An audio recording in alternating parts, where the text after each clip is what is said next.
Hai, kembali lagi di Cerita Senja. Seperti biasa, Cerita Senja akan menceritakan pengalaman-pengalaman mistis para pendaki gunung yang dialami secara nyata dan misterius. Sebelum mulai, mari ambil headset kalian dan kita akan merinding bersama. Tetaplah di sini bersamaku.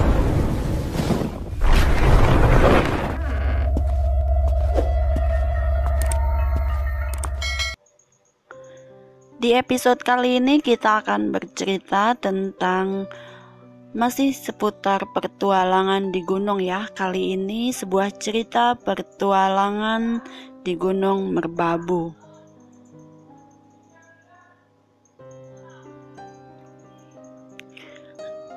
Lembah Mading dan segala kehidupan di dalamnya.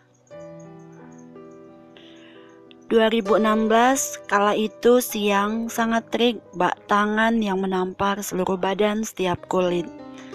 Merasakan panasnya cahaya matahari siang itu. Aku yang nongkrong di kantin kampus tiba-tiba mendengar HP-ku bunyi. Ternyata kawan lamaku Hendra menelpon. "Halo Wah, kamu di mana? Masih ingat dengan janjimu yang mau mengantarku ke Gunung Merbabu kan?" Ucapnya tanpa basa-basi. "Ya, tentu aku masih ingat. Apa kerjamu udah ada libur?" tanyaku kepadanya. "Sabtu minggu depan aku cuti. Aku di tempatmu Jumat malam, aku nginap di tempatmu, paginya kita berangkat. Gimana?" kata Hendra di balik telepon. "Wah, gila. Gak sekalian mepet hari H kamu masih kasih kabar gitu. Hari H baru kasih kabar, gimana tuh?" ucapku karena kesal diberi kabar dadakan. "Yowis lah, minggu depan tak tunggu, tapi kita berangkat bawa motormu lo ya," jawabku. Karena aku sudah janji akan menemani Hendra ke Gunung Merbabu dan kebetulan minggu depan aku lega tak memiliki acara. Aku yang sudah menjajal jalur Kopeng dan Selo pun kembali memutar otak, karena aku ingin mencari suasana baru walaupun di gunung yang sama. Aku memanfaatkan Androidku untuk mencari informasi semua jalur-jalur yang ada di Merbabu. Dan akhirnya aku menemukan pilihan yang tepat. Jalur yang belum lama dibuka setelah belasan tahun ditutup. Yap, aku akan mengajak Hendra mendaki lewat jalur Suwanting yang terletak di Kabupaten Magelang. Gunung yang menjulang tinggi di antara Kabupaten Magelang dan Boyolali ini sangat tersohor di kalangan pendaki gunung karena banyak menyimpan keindahan dari semua sisinya. Tak heran jika banyak pendaki yang menjadikan Gunung Merbabu sebagai gunung favorit dalam listnya. Oh iya, Hendra ini kawan lamaku dari salah satu kota di utara Pulau Jawa. Aku sempat berjanji tahun lalu akan mengantarnya ke Merbabu karena dia iri melihatku jalan ke Merbabu duluan dan melihat foto-fotoku di sosial media. Hendra biasa memanggilku dengan sebutan Wah. Hari yang kami tentukan akhirnya tiba. Jumat pagi datang dengan matahari yang menyinari bumi dan ditemani suara kicauan burung. Aku bangun dari tidurku. Aku kuliah pagi ini dengan setengah semangat dan bersiap akan berangkat ke kampus yang berjarak 15 menit dari rumahku. Siangnya setelah sholat Jumat, Hendra menelponku. "Nanti aku berangkat ba'da Isya dari rumah," ucapnya. "Yowis, aku tunggu di kampus, nanti baru ke rumahku ya," jawabku. Sorenya aku nongkrong di sekretariat kampus menunggu kedatangan Hendra malam nanti, ditemani secangkir kopi dan dua kawanku Ardi dan Gejot. "Mau naik kemana lu?" tanya Ardi, nampaknya dia tahu kalau aku hendak mendaki besok. "Mau ke Merbabu nganter kawan lamaku," jawabku. "Semalam bulan terang banget loh, kayaknya besok bakal masih purnama," jawab Ardi. Gayamu udah kayak peramal aja nih, jawabku. Lewat mana kalian naik nanti? Tanya Gejot. Lewat jalur baru, Suwanting, jawabku ke Gejot. Wih, mantep tuh. Sebenarnya di sana keren loh. Tapi hati-hati aja kalau sampai di area yang namanya Lembah Mading. Angker loh di sana, ucap Gejot setengah menasehati. Emang pernah kamu ke sana, Jod? Tanya aku. Belum sih, cuma aku dengar cerita dari kawanku yang belum lama naik ke sana. Angker katanya, di sana hati-hati aja deh pokoknya, saranku. Ucap Gejot memberikan saran kepadaku. Ah, gak apa-apa, tenang. Pasti gak akan terjadi apa-apa. Jawabku dengan yakin karena aku sudah pernah menginjakan kaki ke Merbabu. Ya, walaupun sebenarnya dalam hati deg-degan juga setelah mendengar perkataan mereka. Tapi insya Allah, atas izin Gusti Allah, aku bakal selamat pulang pergi nanti. Aku kembali menyeruput kopi di hadapanku. Ardi dan Gejot nampak asik sebal-sebul dengan rokok Surya 16-nya di dekatku. Aneh, anak teknik yang kerjaannya naik turun gunung tapi gak doyan rokok. Ah, bodoh amat. Aku menikmati hidupku yang seperti ini. Toh semua orang berhak atas dirinya sendiri, pikirku dalam hati. Dan tak terasa jam berlalu sudah menunjukkan pukul 22.00, menyisakan aku dengan Gejot di sekretariat kampus. Mana temanmu, Cok? Gak sampai-sampai, tanya Gejot sedikit sebal karena hari sudah malam. Tahu nih, gak ngerti juga, jawabku. Dan selang 15 menit Hendra telepon. Katanya dia sudah di depan kampus. Aku langsung ke depan kampus menghampiri mengajaknya ke sekretariat kampus dulu. Lama banget kamu, kemana aja Hendra? Tanyaku. Ya maaf, tadi macet bentar di jalan, jawab Hendra. Yowis, tunggu sini dulu sama kawanku, ini namanya Ardi dan Gejot. Aku ke depan dulu ya cari kopi.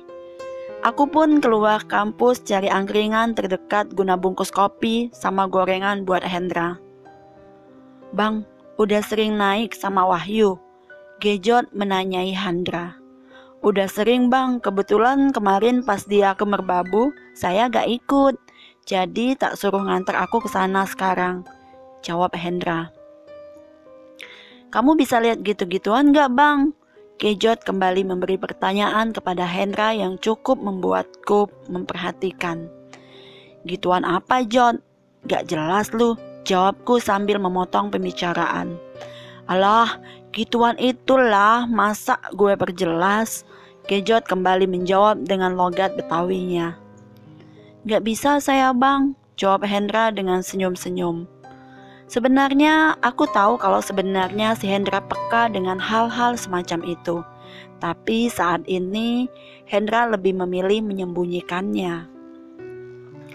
Ya udah bang, hati-hati. Pesan saya mah, apalagi kalian berdua kan lewat jalur yang belum lama dibuka, ucap Gejot. Gejot tak lagi mengorek Hendra. Tapi nampaknya Gejot paham jika Hendra juga bisa melihat hal-hal seperti itu sama sepertinya. Waktu menunjukkan hampir jam 12 malam. Kami semua pulang. Aku mengajak Hendra tidur di rumahku sebelum pagi nanti melesat ke Magelang. Besok kita cabut jam 7 ya, seru Hendra. Iya, aku mau tidur, capek nungguin kamu seharian Hendra, jawabku. Tapi lagi-lagi rencana hanya sebatas rencana. Manusia bebas berencana, tapi hanya waktu yang membuktikan apakah rencana manusia berhasil atau tidak. Sabtu datang bersamaan dengan udara dinginnya. Bangun woi, bangun, jam berapa ini? Udah jam 8. Hendra membangunkanku dengan paksa karena kita berdua kesiangan. Ayo siap-siap, jam 9 kita berangkat, ajak Hendra. Iya, jawabku dengan nyawa yang baru terkumpul setengah. Rasa-rasanya belum lama aku tidur, kok sudah pagi aja, pikirku. Yah, namanya jam Indonesia, gak mantap jika gak molor. Jam 10 kami berdua baru berangkat dari Semarang dengan mengendarai motor metik tunggangan Hendra. Kali ini Hendra yang bawa motor dan aku menikmati perjalanan di bangku belakang. Baru 15 menit jalan, kubrak. Suara keras tiba-tiba datang dari bawah motor. "Apaan, Cok? Kau nabrak apa?" tanyaku. "Nabrak kucing," jawab Hendra. "Gila kamu, bisa-bisanya nabrak kucing," jawabku lagi. Aku bergegas turun dan melihat kucing yang baru saja kami tabrak. "Mati, Ndra," ucapku. "Yo wis, pinggirin aja, kita berangkat lagi, udah agak siang nih," jawab Hendra. "Matamu, apa kamu gak pernah dengar cerita-cerita buruk kalau ada orang nabrak kucing sampai mati? Kita kubur dulu. Kamu cari tanah yang bisa buat kubur nih kucing," ucapku dengan kesal. Ada mitos yang banyak dipercaya masyarakat, jika ada orang yang menabrak kucing akan mendapat kesialan bertubi-tubi. Sebenarnya aku tidak begitu percaya dengan mitos itu. Tapi buat jaga-jaga karena kami akan bepergian jauh, takut ada apa-apa, pikirku dalam hati. Baru berangkat kok sudah ada kejadian aneh ya? Apa ini pertanda? Aku benci dengan pikiranku sendiri. Setelah menguburkan kucing tersebut, kami berdua melanjutkan perjalanan. Kami berdua melesat melewati Semarang, Salatiga, hingga memasuki kawasan Kopeng di Salatiga. Dari sana aku mulai mengandalkan Google Maps, karena aku yang baru pertama kali ke Suwanting. Setelah melewati keramaian Kopeng, Maps mengarahkan kami ke jalan yang tak begitu lebar. Kanan kiri didominasi dengan pohon-pohon pinus.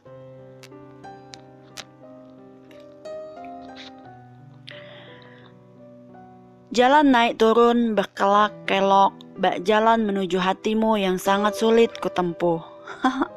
Bisa aja. Kenapa jadi halus sih? Kala itu waktu udah zuhur, tapi udara di sana gak selayaknya zuhur yang biasa aku rasakan jika di Semarang. Saat melewati hutan pinus, aku kaget. Tiba-tiba Hendra rem mendadak dengan cepat. "Ada apa lagi sih? Mbok ya hati-hati, jalanan naik turun bahaya loh," ucapku dengan bertanya. Nganu, oh nganu," jawab Hendra kebingungan. "Nganu apa?" tanyaku lagi dengan penasaran. "Nganu, tadi aku lihat ada kakek-kakek tiba-tiba melintas di depanku." Aku sontak kaget dan langsung rem motorku, pungkas si Hendra. "Yowis, ayo jalan lagi, udah gak ada apa-apa." Aku langsung mengajaknya jalan tanpa menghiraukan ucapannya tadi. Karena memang saat itu jalan benar-benar sepi, gak ada siapa-siapa. Mana ada orang jalan di tengah hutan gini. Dingin dan sedikit kabut menemani perjalanan kami. "Kalau motorku gak kuat, kamu turun," ucap Hendra. Kami terus berjalan menyusuri jalanan gunung. Hingga akhirnya kami tiba di base camp tepat jam 1 siang. Kami berdua istirahat sebentar di sana. Saat kami datang, base camp tampak sepi. Kulihat ada 2 rombongan pendaki. Saat kutanya, ternyata mereka baru saja turun gunung. "Di atas ramai gak bang?" tanyaku ke salah satu dari mereka. "Kami kemarin sih sepi bang, tadi ketemu 1 rombongan naik pas kami turun," jawabnya. "Wah, perjalanan kita bakal menantang nih," ucap Hendra saat mendengarkan percakapanku. Kami packing ulang bawaan kami berdua dan mengurus si Maksi. Sewaktu mengurus si Maksi, petugas di sana memberi kami pesan. "Hati-hati jika sampai di Lembah Mading, jangan ceroboh di sana dan jaga ucapan saat di sana. Jangan ada yang bawa kelintingan kalau di sana. Jangan lupa ucap salam dan berdoa dulu sebelum masuk kawasan Lembah Mading." Begitulah pesan petugas base camp kepada kami yang cukup membuat jantung kami berdua berdetak agak kencang. "Wis, ayo kita jalan, kita siap-siap yuk," ucap Hendra. Tak lama azan asar berkumandang. Kita sholat asar dulu baru jalan, ajakku. Setelah sholat kami mulai perjalanan. Dari depan base camp kami langsung disambut tanjakan jalan di desa-desa tersebut. Tanjakan yang lumayan miring beralaskan beton yang cukup membuat kami berdua ngos-ngosan. Gila nih jalan desa, baru juga keluar base camp udah dihantam tanjakan gini, gerutu Hendra. Hahaha, iya juga ya, gak apa-apa lah sekalian pemanasan, jawabku sambil tertawa ringan. Sesekali kami menyapa penduduk yang berpapasan dengan kami. Monggo pak, bu. Amin nggih pak. Dalam bahasa Indonesia artinya permisi. Setelah melewati permukiman warga, kami mulai disambut perkebunan penduduk. Tak lama kami mulai masuk ke pintu rimba ditandai dengan jalur yang didominasi dengan pohon pinus di kiri dan kanan. Kami berdua istirahat sebentar di sana. Hampir 4:30 kami jalan lagi. Dari sini kami berdua mulai merasakan dan melihat hal-hal aneh. Aku mencium bau yang sangat busuk masuk ke dalam lubang hidungku. Kamu mencium bau aneh gak? Tanya Hendra padaku. Emang kamu mencium bau apa? Tanyaku. Bau busuk kayak bau bangkai, jawab Hendra. Enggak, aku gak ngerasakan ada bau apa-apa, jawabku yang pura-pura gak mengetahui apa-apa. Padahal sebenarnya aku juga mencium bau itu. Katanya sih pamali menceritakan hal begituan kalau masih di dalam gunung atau hutan. Woi, apaan tuh putih-putih? Orang atau apa? Tanya Hendra. Dan refleks aku ikut melihat apa yang dimaksud Hendra. Aku dan Hendra memperhatikan betul-betul karena letaknya jauh dari kami dan berada tepat di samping pohon pinus yang menjulang tinggi. Dan astagfirullah, sontak kami berdua langsung berjalan lagi dengan cepat agar lekas jauh di sana.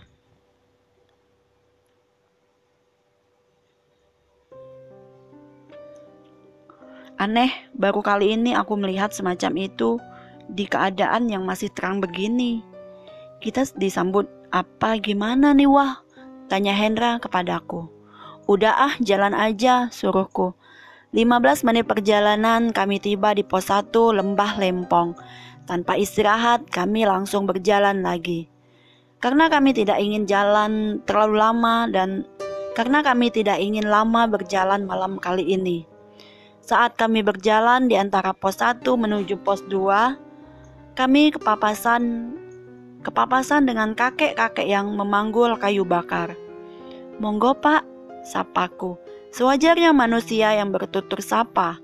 Anehnya kakek itu tidak sedikit pun menjawab dan terus berjalan. Jika dideskripsikan kakek tersebut mengenakan pakaian khas warga desa, baju lurik, celana hitam, dan belutan kain batik di kepalanya. Saat kulihat Hendra, dia hanya diam memperhatikan kakek itu. Kenapa Hendra? Ada orang tua bukan? Kenapa Hendra? Ada orang tua bukannya disapa? Teguhku. Kamu tahu nggak? Itu, jawab Hendra. Itu apa? Jawabku menyelah omongan Hendra. Itu kakek-kakek yang ku maksud tadi sewaktu di jalan, ucap Hendra. Di jalan yang mana? Tanyaku karena aku belum menyadari. Halah yang tadi di jalan sebelum sampai di base camp, pas aku tiba-tiba ngerem mendadak tadi loh. Aku lihat kakek itu yang nyebrang dan masuk ke dalam hutan, jawab Hendra dengan nada sedikit ketakutan. Ya udah, ayo jalan lagi. Sebentar lagi maghrib kita break lagi ya, ajakku. Akhirnya kami sampai di pos 2 Lembah Mitoh. Allahu Akbar, Allahu Akbar. Kudengar lantunan azan berkumandang. Break dulu sambil nunggu azan, ucapku. Sudah gelap. Setelah ini kita akan melewati lembah Mading yang terkenal angker di jalur ini. Mau camp di sebelumnya atau langsung di pos 3 Andra? Tanyaku. Masih jam segini, masih sore. Kalau mau ngecamp, kita lanjut aja, jawab Hendra. Ah, sudahlah, semoga nggak terjadi apa-apa. Yang penting kami sopan dan nggak aneh-aneh di sini. Tanpa kusadari, Hendra mengeluarkan bungkus rokok dan dengan santainya sebat. Sejak kapan kamu merokok, Hendra? Tanyaku yang heran karena terakhir ketemu setauku dia agak merokok. Belum lama ini, habisnya di tempat kerjaku, aku disodorin rokok terus. Jadinya keterusan sampai sekarang, jawab Hendra. Waktu menunjukkan pukul 18.20. Kami kembali melanjutkan perjalanan. Posisi masih sama, Hendra depan dan aku di belakang. Ada apa, Wah? Gak usah narik-narik, jalannya susah nih, ucap Hendra yang merasa karirnya ditarik-tarik olehku. Tarik-tarik apaan? Wong aku diam aja sejak tadi, tanganku di belakang ini bopong karirku berat juga, jawabku. Gak usah bercanda, Wah, tanya Hendra lagi. Aku gak bercanda, ngapain iseng-iseng gelap-gelap begini, jawabku. Kami terus jalan, tapi aku merasakan hal yang sama yang ditanya Hendra. Aku merasa karirku seperti ada yang menarik. Awalnya aku hanya membenarkan posisi karirku, karena aku masih berpikir positif, mungkin perasaanku aja dan mungkin karirku miring. 5 menit setelahnya aku merasakan tarikan lagi, dan hingga akhirnya aku terjatuh. Aku merasa ada yang memegang dan menahan kaki kiriku. Aduh, si Hendra, tunggu, teriakku. Hendra yang mendengar pun menoleh ke arahku. Astagfirullah, bangun lagi, Wah, ayo kita jalan langsung, ajak Hendra dengan membantuku bangkit. Kulihat wajah Hendra tegang sekali. Ada apa, Hendra? Tanyaku. Wis, gak apa-apa, kita jalan aja agak cepat. Kamu jangan noleh-noleh ke belakang, seru Hendra. Wah, ada yang gak beres nih, pikirku dalam hati.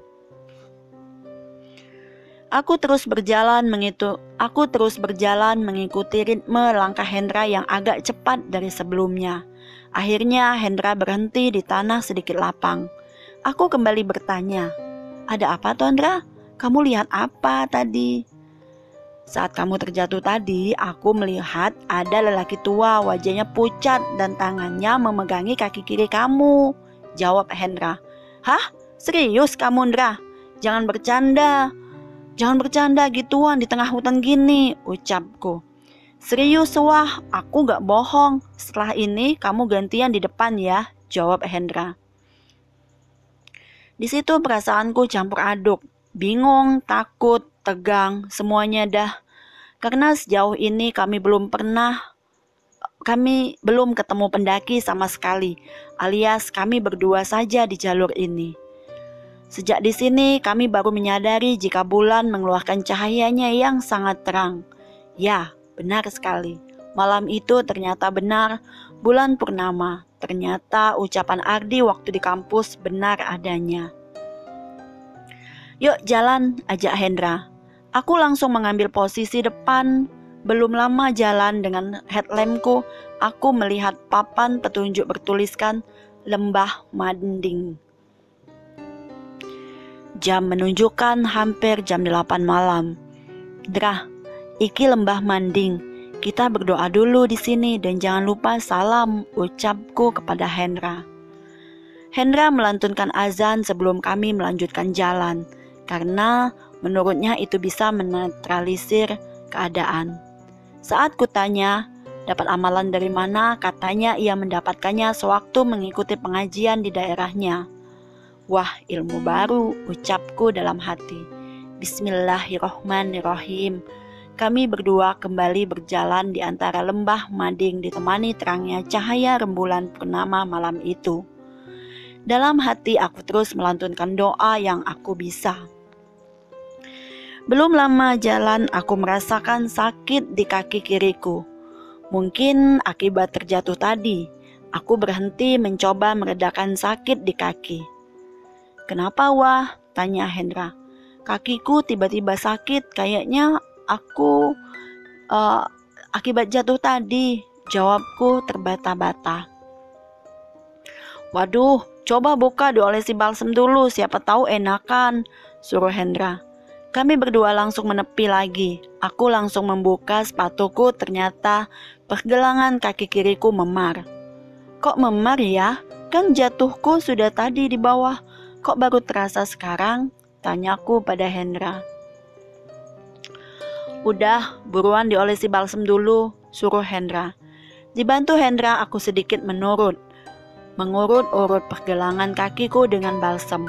Aduh, nyeri, sumpah, sakit Ndra, ucapku dengan agak meringis. Selesai mengurutku, biarkan kakiku agar panas balsem menyerap ke dalam rasa sakit kakiku. Aku lihat Hendra kembali mengeluarkan rokoknya dan menikmati tiupan-tiupan dari ujung rokoknya. Wah, aku kencing dulu ya, bentar aja kok, ucap Hendra. Emang gak apa-apa kencing di sini? Tanya aku. Gak apa-apa, kan emang lagi darurat, jawab Hendra. Ya udah sana, hati-hati, ucapku. Tidak lama Hendra kembali. Gimana kakimu? Udah kuat lanjut? Tanya Hendra. Aku coba dulu, jawabku. Aku bergegas memakai kembali sepatuku dan berjalan pelan-pelan.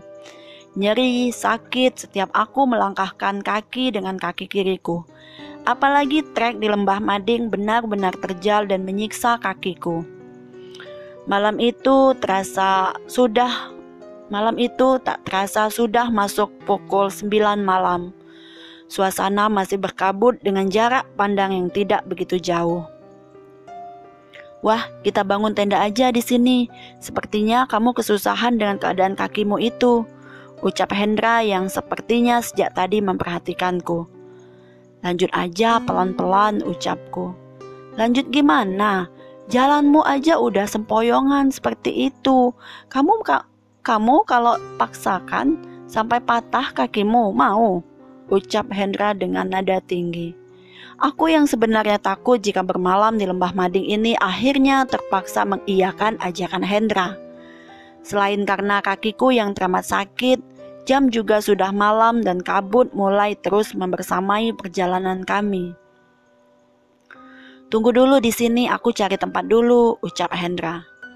Karena di lembah Mading ini treknya sangat terjal sehingga sangat minim adanya tanah lapang yang bisa digunakan untuk mendirikan tenda. Jika ada, biasanya hanya cukup untuk 1 atau 2 tenda saja. Aku istirahat di tepi jalur, sementara Hendra ke atas mencari tempat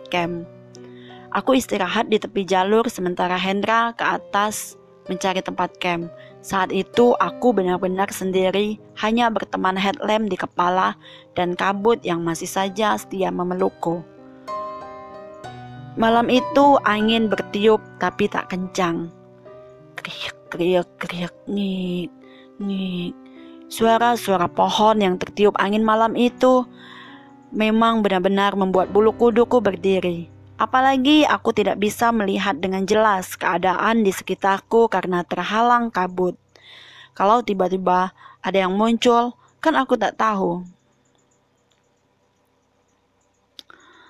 Lama benar Hendra, tanyaku dalam hati, kemana itu anak? 5 menit setelah itu aku melihat cahaya senter dari atas. Dan ternyata Hendra yang datang. Ayo wah, di sana ada lahan lebar sedikit, bisa buat kita ngecamp. Lahannya bisa untuk mendirikan tenda, seru si Hendra. Aku perlahan bangkit dari dudukku. Pelan-pelan aja wah, tambah Hendra. Aku perlahan jalan. Di keadaan ini aku masih bisa jalan sendiri tapi dengan pelan-pelan. Singkat cerita, kami tiba di area yang Hendra maksud. Kami langsung membongkar peralatan di carrier kami masing-masing termasuk tenda yang dibawa Hendra. Kami berdua langsung membangun tenda. Hingga tiba-tiba kami mendengar suara pendaki dari arah atas. Benar saja, ada pendaki turun melewati kami berdua. Monggo mas, permisi mas, ucap salah satu dari mereka. Kulihat rombongan mereka ada 7 orang. Cukup banyak, ya cukup banyak memang. Lagi, dan lagi. Saat sedang asik mendirikan tenda, aku mencium bau harum di sekitar tenda kami. Wah, Hendra memanggilku dengan ekspresi seakan memberi kode. Sepertinya Hendra juga merasakan hal yang sama denganku. Saat aku memasang pasak tenda dari arah kejauhan dengan terhalang kabut, penglihatanku teralihkan dengan sesuatu yang kulihat dari kejauhan. Samar-samar, ngeri banget. Samar-samar aku melihat kain putih di salah satu pohon di sana. Pikirku hanya kain atau sampah biasa yang nyangkut di sana. Tapi setelah aku perhatikan agak lama, ternyata bukan kain. Kain itu sangat panjang. Penglihatanku mengikuti di mana ujung kain tersebut. Ternyata itu adalah sosok perempuan yang duduk di antara pohon di sana. Wajahnya tak terlihat. Yang kulihat hanyalah rambut panjang yang terurai dengan samar-samar karena sedikit terhalang oleh kabut. Ayo cepet Hendra, buruan masuk tenda, ucapku. Kenapa wah? Tanya Hendra. Gak apa-apa, aku capek pengen lekas tidur, jawabku menutupi dengan ketus. Di dalam tenda kami berdua masak makanan terlebih dahulu, karena kami berdua sudah lapar sekali. Setelah makan, tak lupa aku mengolesi balsem lagi di pergelangan kaki kiriku dengan sedikit mengurutnya, berharap esok hari sudah bisa dipakai jalan. Hendra kulihat sibuk merapikan dalam tenda agar tidur kami berdua nyaman. Hampir jam 11 kami berdua bersiap tidur. Belum juga merem sepenuhnya, tiba-tiba Hendra bangun dan menepuk bahuku. Wah, dengar gak? Tanya Hendra. Apa? Jawabku. Itu ada suara kidung seperti orang hajatan, jawab Hendra. Awalnya aku tak mendengar, tapi setelah aku memperhatikan lagi ternyata benar. Apa suara ini berasal dari perkampungan bawah? Tanyaku. Mana ada orang hajatan sampai jam segini? Jawab Hendra. Ya juga ya, pikirku dalam hati. Wes ayo tidur aja, ajakku. Aku dan Hendra berusaha menutup rapat-rapat telinga kami dan menutup muka kami berharap kami berdua cepat tertidur. Alih-alih tertidur, malah kami berdua kembali mendapatkan gangguan lagi. Tiba-tiba tenda kami seperti ada yang sengaja menggoyang-goyangkan dari luar.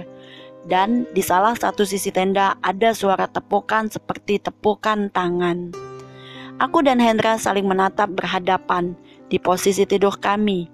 Tak sekejap pun kami mengeluarkan suara. Karena kami tahu pasti ini bukan ulah pendaki. Mana mungkin pendaki usil macam begini.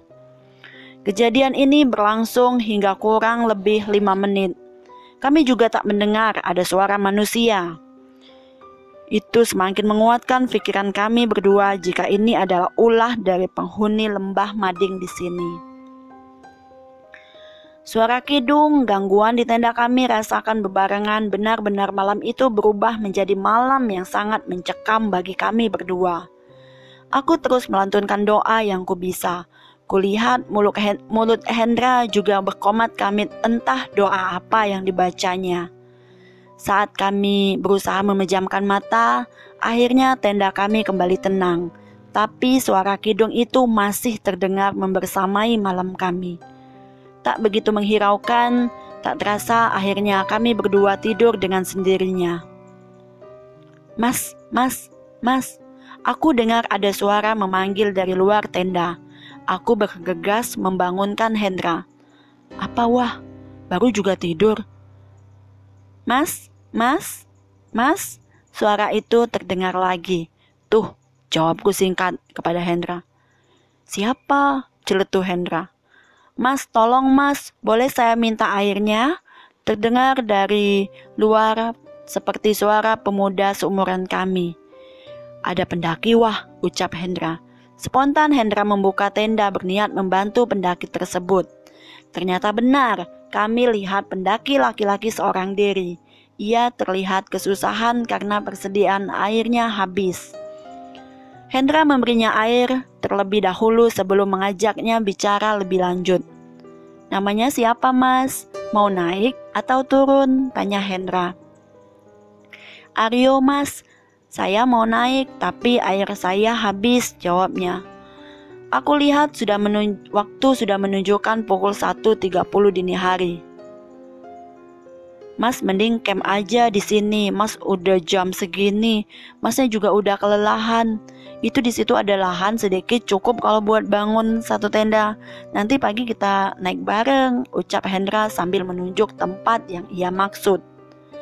Iya mas, terima kasih, jawab pendaki tersebut dengan singkat. Ia berjalan menuju tempat yang dimaksud Hendra dan bermaksud mendirikan tenda. Aku keluar dulu bantu dia ya wah, gak enak kalau gak bantu, ucap Hendra. Hendra keluar tenda membantu pendaki yang bernama Aryo tersebut. Selesainya, Hendra kembali masuk tenda dan kami melanjutkan tidur. Singkat cerita, jam 5 subuh aku bangun karena kebelet kencing dan sekalian sholat subuh. Aku coba gerak-gerakan kakiku terlebih dahulu. Ternyata kakiku sudah enakan. Walau masih terasa agak sakit, tapi sudah mampu aku pakai berjalan normal. Dan aku membuka pintu tenda, baru juga keluar tenda, aku baru menyadari jika tenda pendaki yang semalam sudah tidak ada lagi. Sontak aku kembali masuk ke dalam tenda lagi. Dra, bangun Dra. Kubangunkan Hendra dengan paksa. Baru saja membuka mata, aku langsung menyambung bicara lagi. Tenda pendaki semalam udah gak ada, Ndra, ucapku. Hah? Serius? Jangan mengada-ngada kamu wah, ucap Hendra dengan langsung bergegas bangun. Iya, serius Ndra. Barusan aku keluar mau kencing. Kulihat tendanya gak ada, jawabku. Sekarang jam berapa? Tanya Hendra. Jam 5 subuh, jawabku. Ah, paling dia udah muncak subuh tadi sebelum kamu bangun, wah, ucap Hendra. Aku diam berpikir, aku merasa cukup logis juga penjelasan Hendra. Walaupun menurutku ada kejanggalan. Bagaimana tidak? Ia baru sampai hampir jam 2 dengan kelelahan dan saat aku bangun jam 5, dia sudah tak ada lagi entah kemana. Dan aku berusaha positive thinking aja. Aku kembali keluar tenda, buang air kecil dan wudhu. Berwudhu dengan sedikit air lalu sholat subuh bergantian dengan Hendra. Setelah subuh kami berdua tidak tidur lagi. Kami lanjut memasak sarapan untuk mengisi perut kami sebelum melanjutkan perjalanan pagi ini. Pagi itu kami lewati dengan normal. Cahaya matahari pagi perlahan mengintip di antara belantara lembah Mading. Kicauan burung juga ku dengar menemani pagi kami berdua. Setelah makan, kami bersiap. Tenda akan kami tinggal di sini. Jadi kami ke puncak hanya berbekal satu carrier berisi air dan sedikit makanan sebagai bekal kami. Kakimu gimana? Tanya Hendra. Sudah enakan, cuman jalannya jangan cepat-cepat, jawabku. Kami melanjutkan perjalanan tepat jam 7 pagi. Sampai di pos 3 kami menemui beberapa tenda yang sudah tak berpenghuni. Mungkin mereka sudah muncak duluan, pikirku. Kami terus jalan melintasi sabana yang sangat luas dan hijau. Hingga akhirnya tiba di puncak Suwanting. Dari sini jalanan menuju puncak terlihat menjulang tinggi. Di sini kami bertemu satu rombongan pendaki dan kami semua berjalan bersama menuju puncak Merbabu. Jam 10.30 kami tiba di puncak Kenteng Songo. Tapi sayang, gagahnya Merapi terhalang kabut.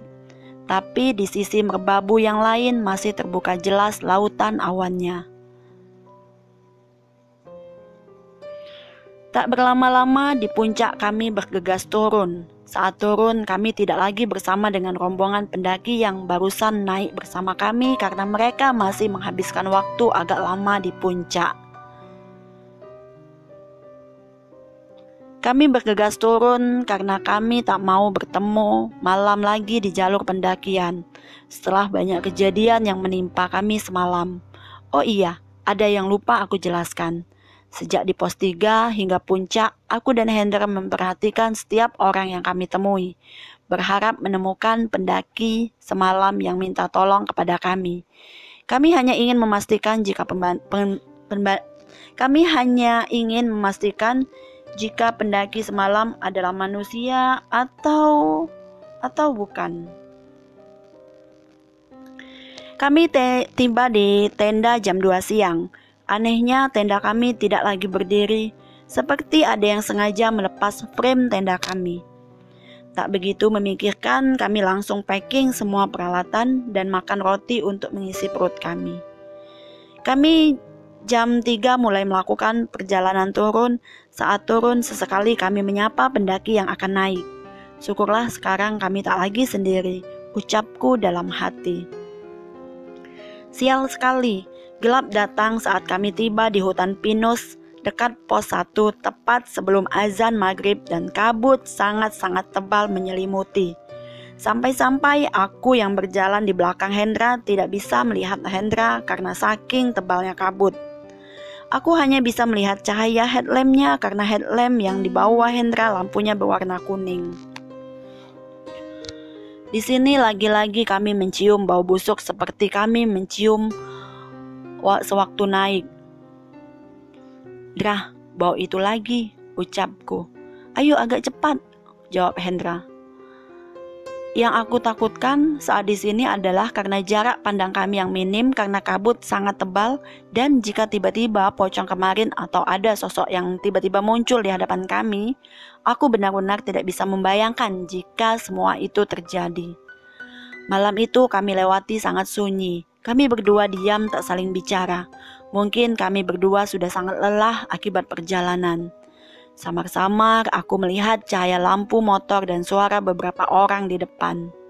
Benar saja, tak lama kami bertemu dengan bapak-bapak warga lokal yang ternyata menawarkan jasa ojek di sana. Aku baru tahu jika ternyata ada jasa ojek di sini. Tapi kami menolak dan memilih berjalan kaki menuju base camp. Kami berjalan pelan. Hendra yang kulihat sudah tampak payah dan kelelahan, dan aku yang berjalan menahan sedikit sakit di pergelangan kaki kiriku. Akhirnya kami sampai di base camp tepat habis isya. Kami langsung bersih-bersih, mandi dan makan di warung base camp. Kami memutuskan langsung pulang saat itu, juga menuju Semarang, dan Hendra akan menginap lagi di rumahku. Saat perjalanan pulang, kami ditemani kabut malam itu. Saat pulang, Hendra masih di posisi yang sama, dia yang membawa motor. Seringkali Hendra menyalakan klakson agar saat di tikungan atau di tengah hutan pinus karena jalan yang tertutup kabut. Saat sebelum keluar dari wilayah hutan pinus, kami dikagetkan dengan adanya wanita berjubah putih terbang tepat di hadapan kami. "Astagfirullah," teriak Hendra karena terkejut. "Udah, ayo jalan terus, jangan lupa doa," ucapku. Kami pelan-pelan melanjutkan perjalanan pulang. Dinginnya malam kala itu benar-benar menusuk-nusuk tubuh kami yang sudah tak berdaya ini karena kelelahan. Singkat cerita, pukul 11 malam kami sampai di rumahku. Kami langsung tidur di depan TV yang sebelumnya sudah kugelari kasur. Akhirnya kami hanyut dalam tidur kami masing-masing. Paginya setelah bangun, Hendra langsung mandi bersiap akan pulang. Setelah mandi, Hendra bercerita jika semalam saat tidur, ia ditemui oleh Aryo, pendaki yang ditolongnya malam itu. Aryo mengucapkan terima kasih karena sudah membantunya, dan Aryo pamit pergi entah kemana. Setelah itu, Hendra melanjutkan cerita jika sebenarnya saat kami tidur di tenda malam sebelumnya, Hendra mendengar suara kidung yang sebelumnya jauh lama-lama makin mendekat ke arah tenda. Lalu ia mendengar sayup-sayup suara orang berlarian di luar tenda, dan ada yang mengelilingi tenda kami. Tapi ia pura-pura tidak tahu dan terus-menerus memejamkan mata. Dan lagi saat turun dan bertemu gelap di dekat pos 1, Hendra melihat ada sosok hitam berbulu yang sangat besar dan tinggi. Mungkin setinggi pohon pinus di sana. Benar-benar sangat besar hingga ia tak sampai saat akan melihat ke arah kepalanya. Berarti benar dugaanku saat menyadari jika tenda Aryo sudah tidak ada, ucapku. Aryo bukan dari sebangsa kita, tambahku. Pendakian kali ini benar-benar menguji fisik dan mental kami berdua. Kejadian demi kejadian benar-benar menguji mental kami berdua. Entah apa jadinya kalau mental kami tak kuat. Bisa saja kami gila di atas sana atau bahkan tersesat entah kemana. Tapi beruntung, kami berdua masih diberi keselamatan hingga sekarang sampai di rumah kami masing-masing. Aku kembali kuliah dan Hendra kembali bekerja tanpa ada halangan apapun. Oke, ceritanya udah selesai. Terima kasih untuk semua teman-teman yang udah mendengar cerita ini, dan terima kasih untuk akun Twitter @wahyuaryan_tn_ yang udah membagikan ceritanya di Twitternya ya. Sampai jumpa di episode-episode selanjutnya ya. Oh iya, terima kasih juga untuk yang udah mengklik tombol subscribe dan membantu channel ini agar semakin berkembang. Dan jika ada komentar atau saran bisa klik di kolom komentar ya. Terima kasih banyak ya teman-teman. Sampai jumpa.